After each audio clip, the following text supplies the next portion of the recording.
When it comes to reporting in HubSpot, a lot of companies and teams find themselves frustrated because there's so many different layers and so many different pieces of information that it's not always apparent what you need to be storing, what information you're going to need to access, and how you can access that information. Some of the data that is stored within a contact record, for example, isn't so easy to report on.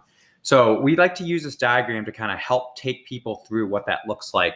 So if you imagine a contact coming in on a form submission, HubSpot is automatically grabbing things like original source and drill downs 1 and 2, which is going to show you, hey, this contact came from a social media site. What was the social media site? It was YouTube, it was LinkedIn. In this drill down 2, it can potentially have some campaign information.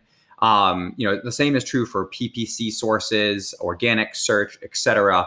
But when it comes to understanding, okay, now I have these source properties, they don't always correlate to other tactics and other things that people have going on within their marketing and sales activities. For example, a trade show or phone calls being logged. All of those kind of get dumped under a single property or a single value under original source of offline sources. And so there's a lot of work that goes into kind of unwinding and understanding these pieces. So again, we can kind of show this and say a form submission comes in, we're collecting data on original source, we're collecting data on drill down 1 and 2, we're getting that recent conversion information, whereas something like a phone call, we don't have a conversion for. But then we take this information and we use series of custom properties to group it in ways that are going to make sense both on the contact record and more importantly in reporting. So again, we're kind of taking, this broad kind of mix of different ways information is getting in, different properties information is getting attached to.